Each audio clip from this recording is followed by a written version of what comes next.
ഒത്തിരി variety ornaments ഉണ്ടല്ലോ. ഇത് കണ്ടോ, സ്പെഷ്യൽ മേക്കാ. കോയമ്പത്തൂരുള്ള തത്താനെ കൊണ്ട് പ്രത്യേകം പറഞ്ഞ് ചെയ്യിച്ചതാ. നോക്കിയേ, ഫെന്റാസ്റ്റിക്. ഇതുപോലൊന്ന് എനിക്ക് വാങ്ങണം. ലോകം മൊത്തം കറങ്ങി നടക്കുന്ന ആളാ, എന്നിട്ടും സെലക്ഷൻ സയൻസിൽ ലെവൽ ഏശില്ല അദ്ദേഹത്തിന്. അതെനിക്ക് നിങ്ങളെ ആദ്യം കണ്ടപ്പോഴേ മനസ്സിലായി. മോളെന്താ ഒന്നും മിണ്ടാത്തെ? ഓ, ഇവള് ഭയങ്കര റിസർവ്ഡാ. ആ ദേ, മോക്ക് ഇത് നന്നായി ചേരും. നോക്കിയേ, അസലായിട്ടുണ്ട്. കഴിഞ്ഞ പ്രാവശ്യം വേണ്ടി ഒന്നും വാങ്ങാൻ കഴിഞ്ഞില്ല. ഇപ്രാവശ്യം അദ്ദേഹം പോകുമ്പോ തന്നെ ഒന്ന് വാങ്ങാൻ പറയണം. ഇതൊക്കെ ബോംബെന്ന് വാങ്ങുന്നതിനേക്കാൾ നല്ലത് കോയമ്പത്തൂരുള്ള തട്ടാനെ കൊണ്ട് പറഞ്ഞു ചെയ്യിക്കുന്നതാ. ഞാൻ വേണ്ട, ഏർപ്പാട് ചെയ്ത് തരാം. 10 പവൻ കാണണം. നിക്ക് ഞാൻ കണ്ടു.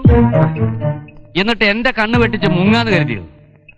ഇവിടെ പ്രത്യേകിച്ച് ഗസ്റ്റ് ആരുമില്ല. കേരള അകത്തോട്ട് വാ. വെറുതെ ഞാനൊന്ന് ഞെട്ടി. എന്താ ഞെട്ടിയത്? ഇടയ്ക്കിടയ്ക്ക് അങ്ങനെ വരാറുണ്ട്.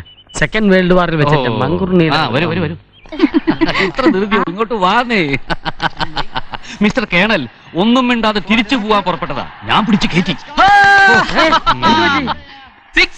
അയ്യോ പാവം. മിസ്റ്റർ കേണൽ കളി കാണാറില്ലല്ലേ? ഉണ്ട്, പക്ഷെ ക്രേസ് ഇല്ല. ഇതൊന്നും ആസ്വദിക്കാനുള്ള കപ്പാസിറ്റി ഇല്ലെങ്കിൽ പിന്നെ എന്തോന്ന് ജീവിതം? What is the definition of cricket? ഡെഫിനേഷനോ? അതെ, ദിനേശിന് അറിയോ? ഇല്ല. ഞാൻ പറയട്ടെ. 22 fools are playing and 22,000 fools are watching. മിടുക്കി. ഞാൻ പോട്ടെ. നിൽക്കൂ മിസ്റ്റർ കേണൽ. ആ 20,000 ഫൂൾസിൽ ഒരാൾ എന്റെ മോൻ ദിനേശ്. ഓഹോ, കൺഗ്രാറ്റുലേഷൻസ്. ഈ കമ്പം പിടിച്ചിട്ട് നടപ്പല്ലാതെ ഇവനെ കൊണ്ട് ഒരു വയക്കും കൊള്ളില്ല എന്റെ കേണൽ. കല്യാണം കഴിക്കാനുള്ള പ്രായമൊക്കെ ആയല്ലോ. അതെ, ഒരു ഉത്തരവാദിത്വമൊക്കെ വരണമെങ്കിൽ കല്യാണം കഴിപ്പിച്ചു കൊടുക്കണം. അങ്ങനെയുള്ള തീരുമാനിച്ചാ ഞങ്ങൾ ഇപ്പോ. ശുഭകാര്യം പറഞ്ഞു തുടങ്ങിയപ്പോഴേ ഗോപാൽജി എത്തി. ഇരിക്കൂ ഗോപാൽജി. ഞാൻ പോട്ടെ. ഇരിക്കൂ മിസ്റ്റർ കേണൽ. ഇനി വളച്ചുകെട്ടില്ലാത്ത കാര്യത്തിലേക്ക് കിടക്കാം. നിങ്ങളുടെ മോളെ അങ്ങ് തരൂ, എന്റെ മോന് വേണ്ടി. എനിക്കിഷ്ടം.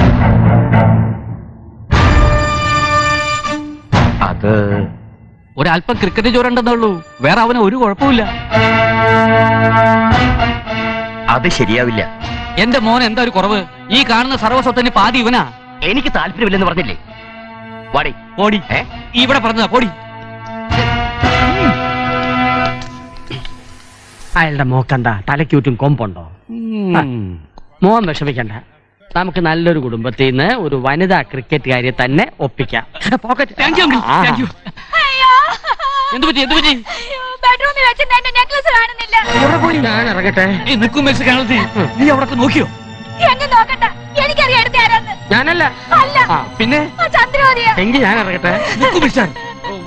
അവരിവിടെ വന്നുള്ളൊരു ഏക സാക്ഷി നിങ്ങളാണ്.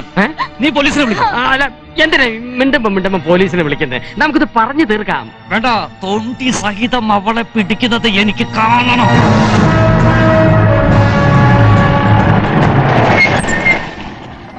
നായരല്ല മെനൻ. ഞാൻ പോണു. അയ്യോ പോലെ ഇത്തിരി കഴിഞ്ഞു പോവാൻ കേണൽ. നിൽക്കണം. നിങ്ങൾ കേണൽ ആർക്കെ? ഓ കേണൽ, ഞാനത് മറന്നു. സോറി.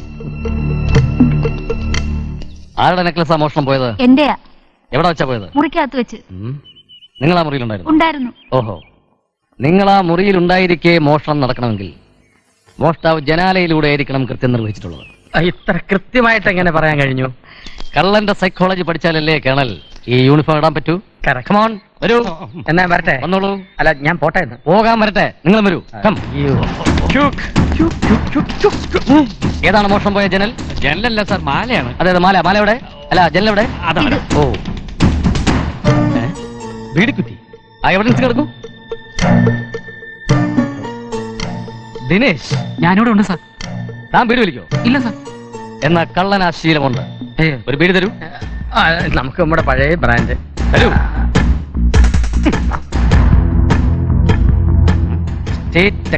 അതെ.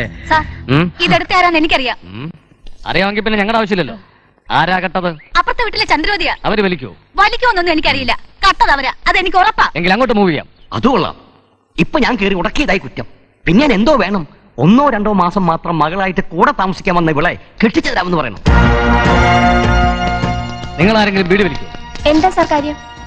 വലിക്കോ എന്ന് ചോദിച്ചാൽ അതിനുള്ള ഉത്തരം മാത്രം പറഞ്ഞാൽ മതി. ഇല്ല. ഈ ഏരിയയിൽ വേറെ ആര് വലിക്കും? എന്താ സാറേ പ്രശ്നം?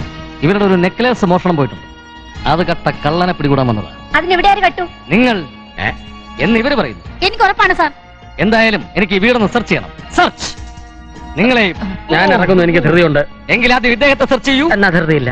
എങ്കിൽ അദ്ദേഹത്തെ സെർച്ച് ചെയ്യൂ. പെണ്ണുങ്ങളെയും സാറ് തന്നെയാണ് സെർച്ച് ചെയ്യുന്നത്. ആണെങ്കിൽ അല്ല, ഒന്നുമില്ല സാർ. ഇവിടെ കുടുക്കി തടി രക്ഷപ്പെടുത്താം. ഇനി ആ സ്ത്രീകളെല്ലാം ഇങ്ങോട്ടൊന്ന് മാറിയുന്നേ. താങ്കൾ എങ്ങോട്ട് പോകുന്നു? എനിക്ക് 6:30 ഒരു മരുന്ന് കഴിക്കാനുണ്ട്. ഓഹോ, അതിനിപ്പോ 1:30 ആയുള്ളൂ. സോറി.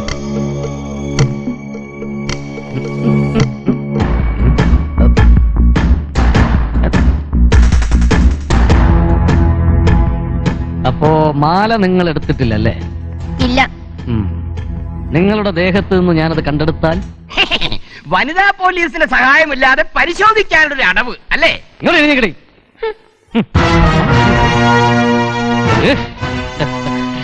പേരും കള്ളി. എന്റെ അമ്മയ്ക്ക് കക്കുന്ന ശീലമില്ല. പിന്നെ ഞങ്ങളുടെ വീട്ടിൽ നിന്ന് പറന്നു വന്നിരുന്നാണോ നെക്ലേസ്? കള്ളി. എന്റെ ഭാര്യയെ കള്ളിന്ന് വിളിച്ചാലുണ്ടല്ലോ. കള്ളി പിന്നെ പുള്ളി വിളിക്കാൻ പറ്റും. ദോ, എന്റെ സ്വഭാവം എനിക്ക് ശരിക്കും അറിയില്ല. ഇപ്പൊ മനസ്സിലായി, കള്ളി.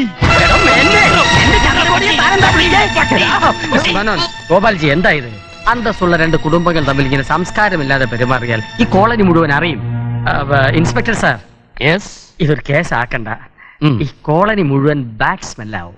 ചിലപ്പോ നെക്ലേസ് മുടിയിൽ ഉടക്കി പോന്നതാവാം. തന്നെയുമല്ല, ഈ സ്വർണവും മുടിയും തമ്മിൽ ഒരു കാന്തിക ശക്തി അങ്ങനെ വരാൻ സാധ്യതയില്ല കേണൽ. ഓഹോ, എനിക്കും ഈ മോഷണത്തിൽ അത്ര വിശ്വാസം പോരാ. കറക്റ്റ്. യഥാർത്ഥ പ്രതി വേറെ ആരുമാണ്. കള്ളൻ കപ്പലിൽ തന്നെ കൊണ്ടുപോകുന്നൊരു ഡൗട്ട്. ഒരു ബീഡി വലിക്കാൻ. എന്തായാലും ഞാൻ അവനെ പൊക്കും. എടി, ഇതിന്റെ പേര് നിന്റെ സെക്രട്ടറി സ്ഥാനം ഞങ്ങൾ തെറിപ്പിക്കും. നീ എന്നെ ഒരു ചുക്ക് ചെയ്യില്ലടി. എങ്കിൽ അസോസിയേഷൻ മീറ്റിംഗ് വെച്ച് കാണാം. കാണാം കാണാം കാണാം. പോടി വാടി. ഒരു വേൾഡ് വാറിന് സാധ്യത കാണുന്നു.